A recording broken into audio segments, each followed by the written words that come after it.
Assalamualaikum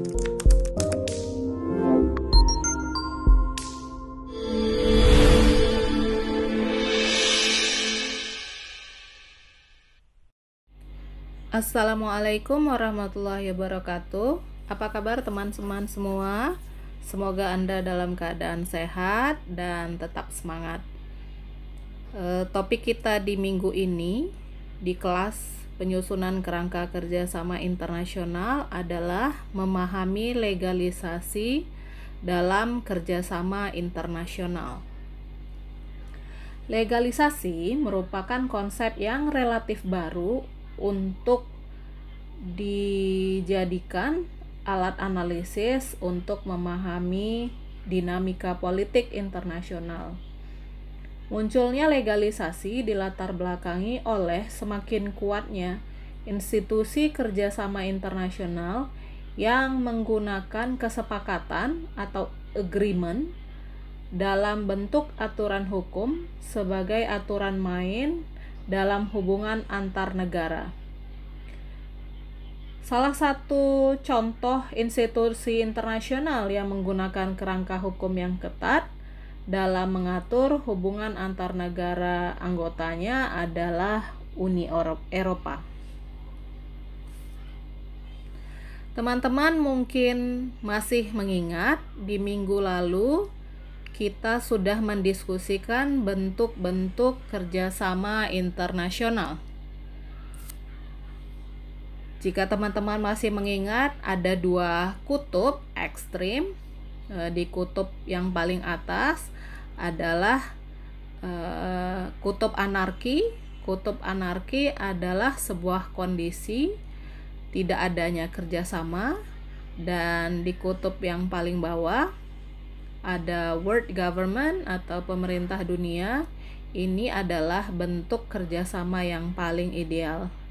Di antara kedua kutub itu berturut-turut kita bisa sebutkan ada kesepakatan diam-diam, pernyataan bersama, konvensi internasional, rezim, traktat atau perjanjian internasional, organisasi internasional, dan seterusnya ada hukum internasional. Untuk mengklasifikasi bentuk-bentuk kerjasama internasional tersebut bisa dilakukan dengan beberapa cara. Salah satu cara tersebut adalah dengan menganalisis teks perjanjian yang dihasilkan di dalam kesepakatan kerjasama tersebut. Cara seperti ini dilakukan untuk mengetahui derajat suatu kerjasama internasional. Inilah yang kemudian disebut sebagai tingkat legalisasi. Dalam cara ini diasumsikan bahwa semakin tinggi tingkat legalisasi suatu perjanjian internasional, maka akan semakin tinggi pula tingkat ikatan dalam kerjasama tersebut.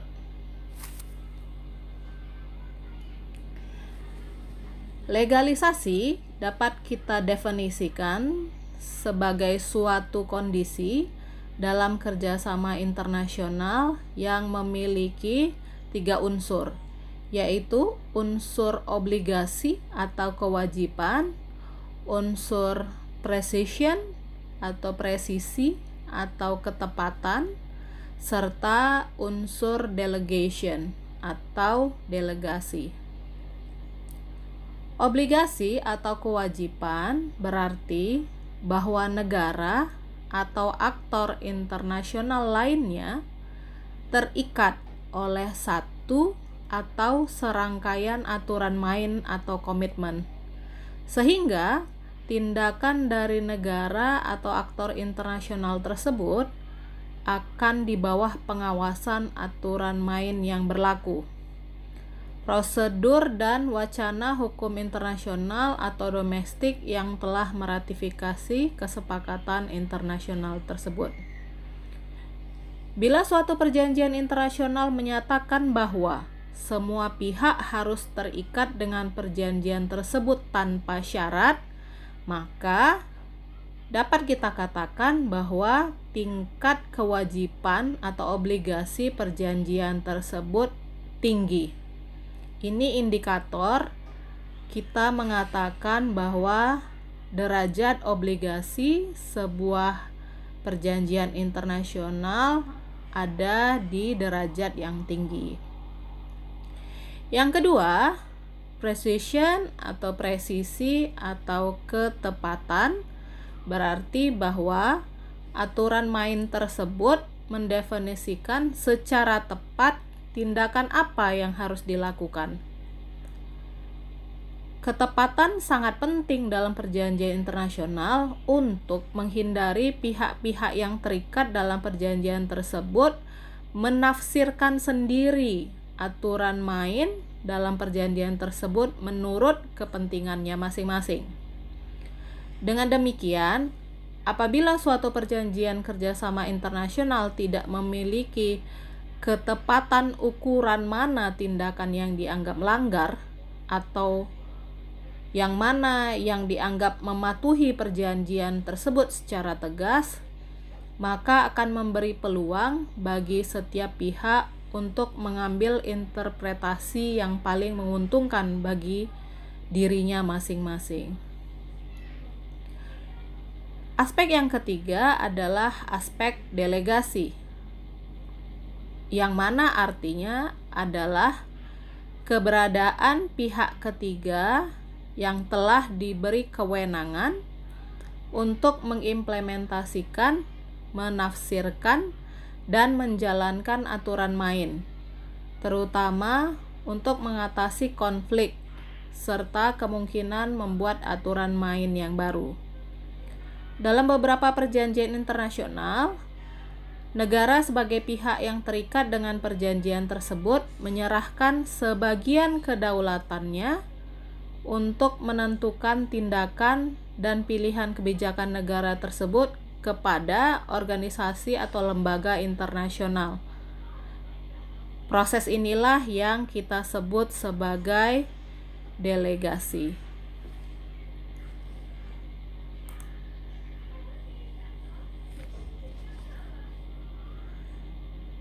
Ketiga aspek legalisasi tersebut yaitu obligasi, presisi, dan delegasi merupakan sebuah rangkaian kesatuan yang mempengaruhi proses legalisasi sebuah perjanjian internasional.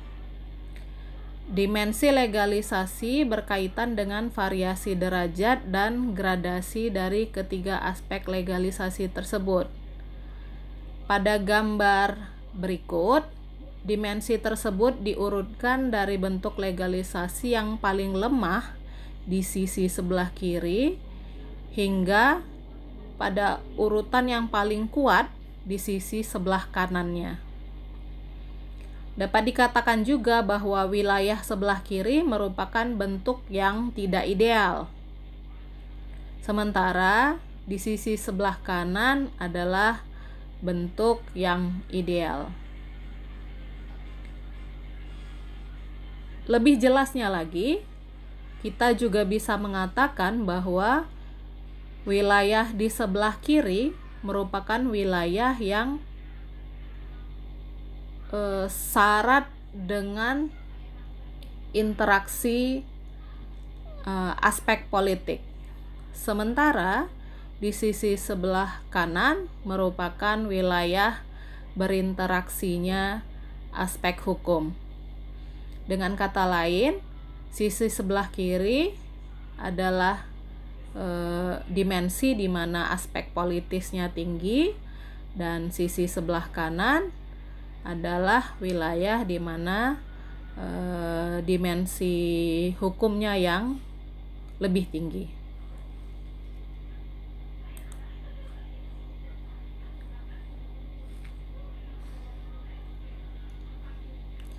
Berikutnya, dari tabel berikut ini kita bisa melihat bila suatu tingkat kerjasama internasional diukur berdasarkan derajat legalisasinya, maka akan terdapat beberapa variasi dari tingkat legalisasi masing-masing unsurnya. Terdapat perjanjian yang derajat setiap unsurnya tinggi, seperti pada tipe 1, atau sebaliknya ada yang semua unsurnya memiliki derajat yang rendah, seperti di tipe 8. Atau ada beberapa variasi seperti pada model 2 sampai 7. Indikator tinggi rendahnya kewajiban yang mengikat suatu negara dalam sebuah perjanjian atau dalam sebuah kerjasama internasional dapat kita jelaskan lebih lanjut sebagai berikut. Di tabel ini dapat kita lihat bahwa kewajiban tertinggi terdapat dalam perjanjian yang menyatakan kewajiban tanpa syarat apapun. Sebagai contoh, kita bisa berikan dalam Vienna Convention on Diplomatic Relation and Optional Protocol. Dalam perjanjian Wina tersebut disebutkan bahwa perlindungan hukum bagi misi diplomatik berlaku untuk keadaan tanpa syarat apapun. Artinya, meskipun kepentingan atau kondisi kedua negara yang memiliki misi diplomatik tersebut berubah, misalnya kedua negara kemudian terlibat dalam sebuah perang, namun perlindungan terhadap misi diplomatik tersebut tetap berlaku. Kewajiban yang memiliki derajat lebih rendah bisa terdapat pada kewajiban bersyarat yang biasanya muncul dalam perjanjian dalam isu yang secara politik bersifat sensitif, misalnya dalam kerangka kerjasama dalam isu perubahan iklim. Dinyatakan bahwa setiap pihak yang menandatangani konvensi tersebut memiliki kewajiban untuk antara lain mengurangi dan menghapuskan emisi gas yang menyebabkan efek rumah kaca. Akan tetapi, seperti yang dinyatakan dalam perjanjian tersebut, kewajiban tersebut hanya berlaku dengan syarat, yaitu setelah mempertimbangkan prinsip common but differentiated. Bentuk kewajiban yang lebih rendah lagi terdapat pada kewajiban bersyarat melalui klausul penarikan diri atau escape clause. Dalam perjanjian semacam ini termuat secara eksplisit cara untuk menarik diri dari kesepakatan melalui beberapa syarat. Kita bisa memberikan contoh, misalnya dalam Treaty Banning Nuclear Weapon Tests in the Atmosphere, in Outer Space, and Underwater yang ditandatangani oleh Amerika Serikat dan Uni Soviet. Perjanjian ini dikenal dengan nama Limited Test Ban Treaty atau LTBT. Tingkat kewajiban yang lebih rendah bisa terjadi dalam bentuk desakan. Kita bisa lihat contohnya dalam pasal 4 persetujuan IMF misalnya, dinyatakan bahwa setiap negara berupaya untuk menjalankan kebijakan ekonomi domestik tersebut dan berupaya untuk menciptakan stabilitas ekonomi dengan mempertimbangkan kondisinya masing-masing. Dalam konteks ini, wujud dari kewajiban ini hanya merupakan desakan agar pihak lain melakukan sesuatu. Tingkat obligasi lainnya yang lebih rendah lagi berbentuk garis besar petunjuk atau guideline, seperti yang bisa kita lihat di dalam OECD Guideline on Multinational Enterprises. Perjanjian internasional juga bisa secara eksplisit menolak untuk bersifat mengikat, sehingga hanya dapat berbentuk prinsip-prinsip yang tidak mengikat.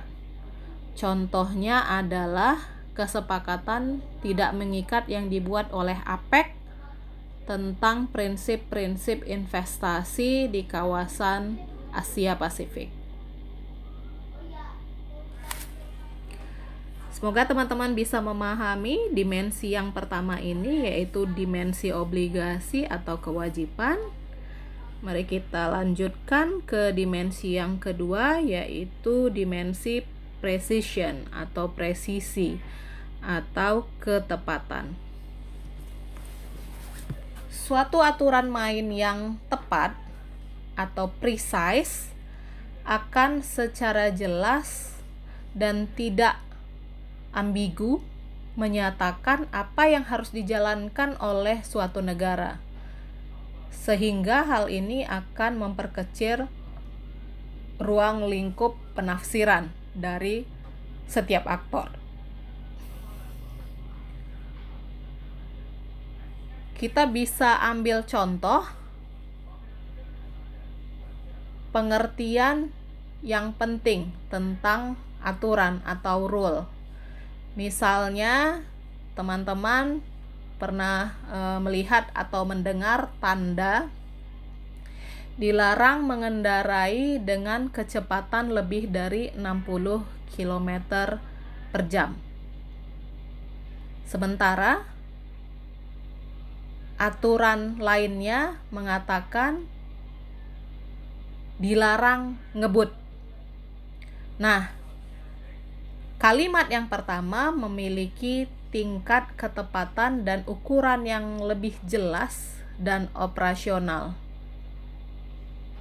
Sedangkan kalimat yang berbunyi dilarang ngebut bisa ditafsirkan menurut situasi, kondisi, atau kultur dari masyarakat internasional di mana kerjasama tersebut dilaksanakan.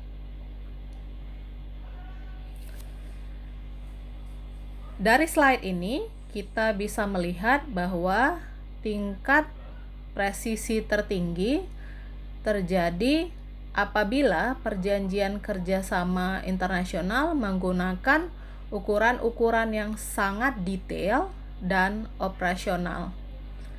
Kita bisa mengambil contoh dalam Protokol Montreal, Pasal 2A, secara tepat memberikan ketentuan bahwa setiap pihak yang terikat dengan kerjasama tersebut harus memiliki tingkat konsumsi CFC yang tidak lebih dari 150%.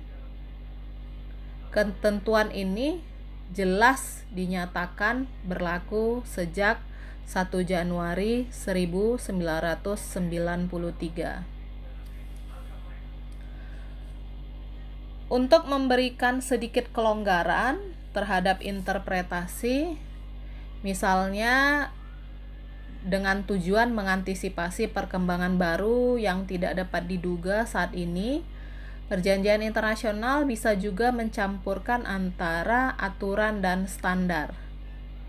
Ini terjadi misalnya dalam kesepakatan mengenai kebijakan kompetisi atau competition policy yang diatur oleh masyarakat ekonomi Eropa. Dalam pasal 85 Traktat Roma misalnya disebutkan melarang perjanjian antar perusahaan di antara negara Eropa untuk menetapkan harga beli dan jual produk mereka secara tetap atau fixed price. Ini ditujukan untuk melindungi konsumen dari tindakan anti kompetitif yang mungkin dilakukan oleh perusahaan-perusahaan besar.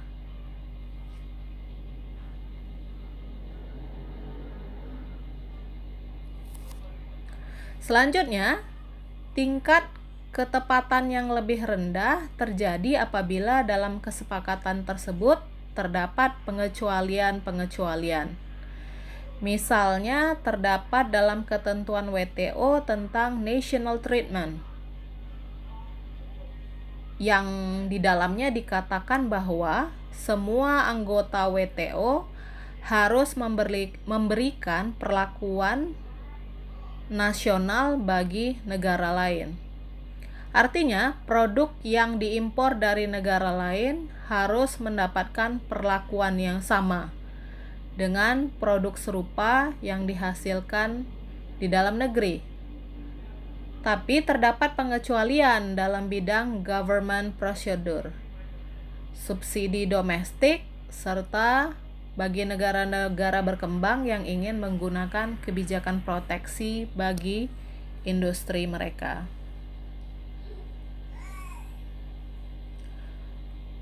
Penggunaan standar merupakan bentuk ketepatan yang lebih rendah. Hal ini dapat kita lihat dalam ketentuan national treatment dalam APEC. Dalam hal ini, APEC hanya menetapkan perlakuan yang no less favorable, tetapi tidak secara rinci mengatur bagaimana ketentuan tentang national treatment ini diterapkan. Sementara itu, tingkat presisi yang paling rendah bisa terjadi apabila teks perjanjian menggunakan istilah-istilah yang sangat umum. Dalam traktat non-proliferasi senjata nuklir misalnya, hanya dikatakan bahwa setiap negara wajib untuk to pursue negotiation in good faith. Tidak dijelaskan secara rinci bagaimana pelaksanaan negosiasi in good faith tersebut. Selanjutnya, untuk indikator ketiga yaitu dimensi delegation atau delegasi. Indikator-indikatornya sebagai berikut. Indikator legalitas yang ketiga dalam kerjasama internasional yaitu dalam aspek delegasi terdapat dalam dua bentuk, yaitu delegasi dalam pemecahan konflik atau dispute settlement atau resolusi konflik. Yang kedua adalah delegasi dalam pembuat aturan main atau implementasi dari aturan tersebut. Pada tabel berikut ini diperlihatkan beberapa indikator dari tingkat delegasi tersebut. Delegasi yang tertinggi bisa kita lihat dari kewenangan Uni Eropa, di mana banyak hak kewenangan kedaulatan negara dialihkan kepada organisasi supranasional tersebut. Misalnya kepada Parlemen Eropa atau Pengadilan Eropa. Sedangkan delegasi yang lebih rendah bisa dilihat dari perkembangan APEC sebagai institusi kerjasama di kawasan Asia Pasifik. Selanjutnya, kita akan menjelaskan apa itu hard law, apa itu soft law. Dalam konsep legalisasi dinyatakan bahwa bentuk legalisasi sebuah perjanjian internasional merupakan salah satu bagian yang sangat vital untuk mengukur efektivitas produk hukum yang dihasilkan oleh suatu organisasi internasional. Jika legalisasinya berbentuk soft law, maka secara teoritis implementasinya akan cenderung kurang efektif. Namun sebaliknya, bila legalisasinya berbentuk hard law, maka implementasinya akan cenderung lebih efektif.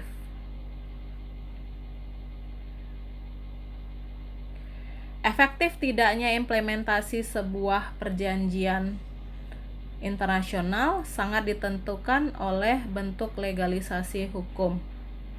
Apakah berbentuk soft law atau hard law? Kedua bentuk legalisasi ini merujuk pada longgar atau kuatnya aturan-aturan yang mengikat atau binding terhadap para pihak yang terlibat di dalamnya. Secara sederhana, biasanya hard law diartikan sebagai perjanjian yang memiliki kekuatan mengikat secara hukum. Sementara soft law hanya mengikat secara moral. Untuk memudahkan identifikasi antara perjanjian yang bersifat hard law dengan yang bersifat soft law, secara sederhana biasanya dapat dikenali dari penggunaan nomenklatur atau nama perjanjian tersebut.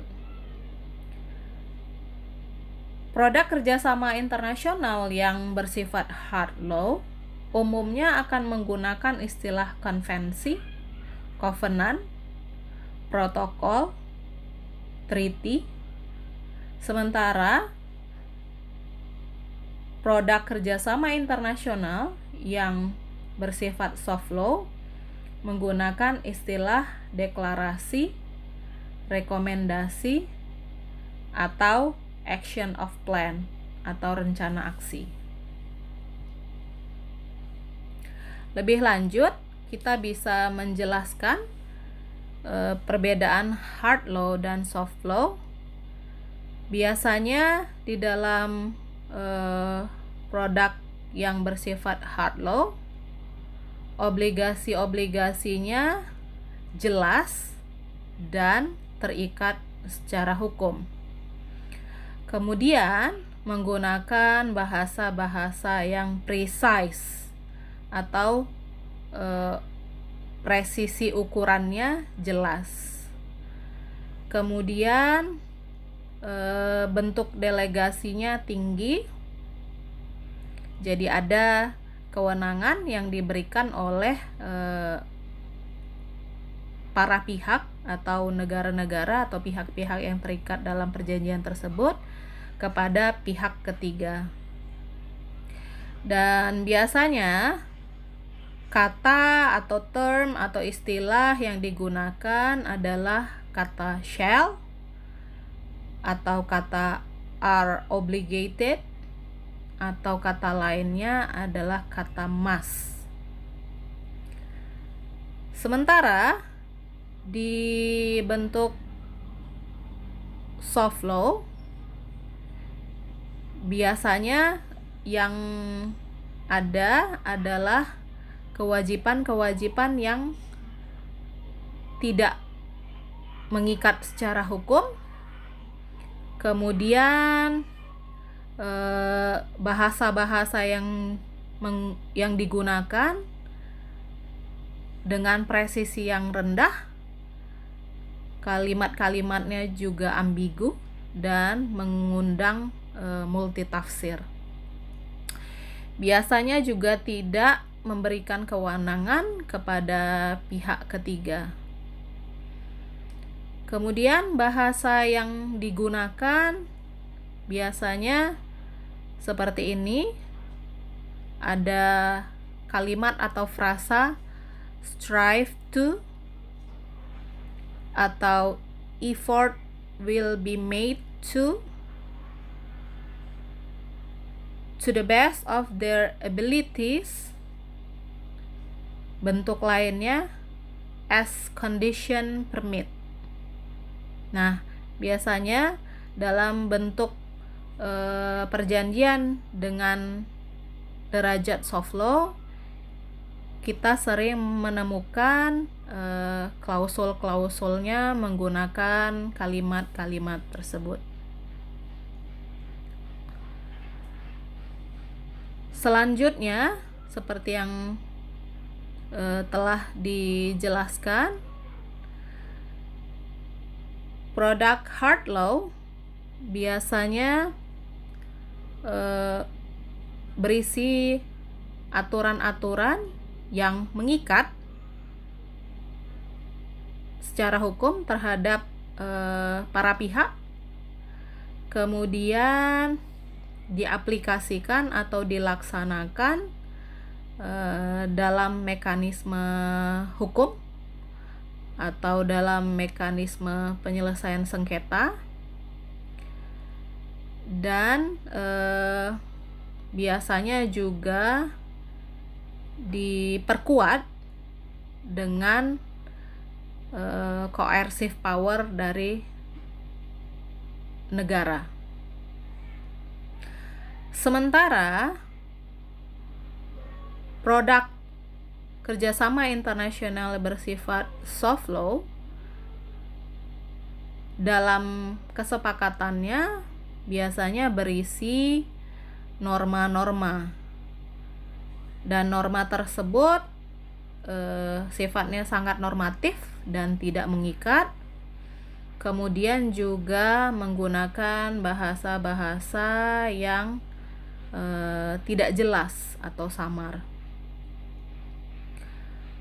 Seringkali bahkan tidak memiliki mekanisme untuk melaksanakan aturan-aturannya, atau jika ada, aturan-aturan pelaksanaan tersebut tidak jelas, atau pelaksanaan dari aturan-aturan tersebut dilakukan melalui negosiasi antar negara. Jadi sekali lagi kita bisa menyimpulkan bahwa produk kerjasama internasional yang memilih bentuk hard law, maka dimensi politisnya ini akan sangat kecil, sementara dimensi hukumnya yang akan lebih dominan. Sebaliknya, dalam bentuk soft law, maka dalam bentuk ini dimensi hukum yang akan lebih sedikit dan akan lebih didominasi oleh